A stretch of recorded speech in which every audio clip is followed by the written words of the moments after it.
इस वीडियो में हम आपको दिखाएंगे कि एक स्मार्ट स्विच पुराने स्विच बोर्ड में कैसे लगाया जाता है। इस डिवाइस से हम 2 कनेक्शन कर सकते हैं बिल्कुल आसानी से, जो हम मोबाइल से कहीं से भी इसे वाईफाई के जरिए ऑन ऑफ कर सकते हैं। तो यहाँ पे हम 2 कनेक्शन करेंगे। एक कनेक्शन हम करेंगे वाटर पंप का और दूसरा कनेक्शन करेंगे हम प्रेशर पंप का। सबसे पहले हम यहाँ पर मेन सप्लाई लगा लेंगे, न्यूट्रल और फेज। इस तरीके से हम मेन सप्लाई सबसे पहले लगाएंगे जिससे डिवाइस ऑन हो सके। तो यहाँ पे हम सबसे पहले हम इसे मेन सप्लाई इसमें कनेक्ट करेंगे, फिर उसके बाद हम दूसरे कनेक्शन करेंगे। तो यहाँ पर मेन सप्लाई में न्यूट्रल और फेज लगा लेंगे। तो यहाँ पे हमने मेन सप्लाई कनेक्ट कर लिया है। अब इसके बाद दूसरे कनेक्शन करते हैं। अब हमें उन वायरों को निकाल लेना है जिनमें हमें कनेक्शन देना है। तो हमने यहाँ पे वायर निकाल लिया है। अब इसके बाद हम तो तीसरे वाले टर्मिनल को लूज करके उसी में हम इस वायर को जो हमने खोला था उसमें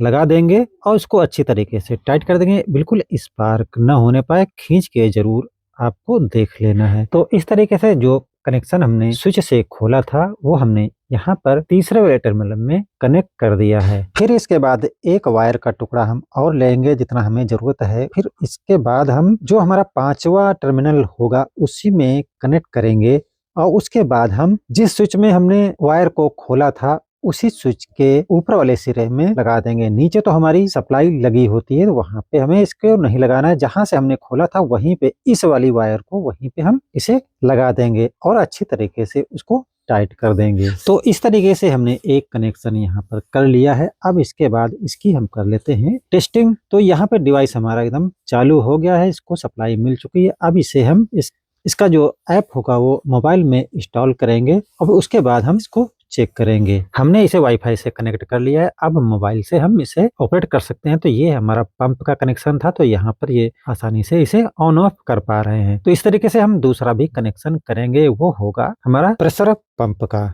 तो उसी तरीके से जिस स्विच में हमारा प्रेशर पंप का वायर लगा हुआ था, सबसे पहले हम उस वायर को वहां से निकाल लेंगे और फिर उसके बाद हम चौथे वाले टर्मिनल में उसे कनेक्ट कर देंगे। उसी तरीके से फिर वहां से एक छठे वाले टर्मिनल से हम एक वायर फिर कनेक्ट करेंगे और इसी जगह से जहां से हमने स्विच से जो वायर खोली थी वही उसी जगह पे हम इसको लगा देंगे। तो यहाँ पे हमने प्रॉपर तरीके से दोनों ही कनेक्शन यहाँ पे हमने पूरे कर लिए हैं। अब यहाँ पे हम अपने मोबाइल से आसानी से कहीं से भी इसे ऑपरेट कर सकते हैं, यानी ऑन ऑफ कर सकते हैं अपनी जरूरत के हिसाब से। तो इस तरीके से पूरा कनेक्शन ओके हो गया है। तो दोस्तों शायद आप लोगों की समझ में बिल्कुल आ गया होगा। फिर मिलते हैं नेक्स्ट वीडियो में।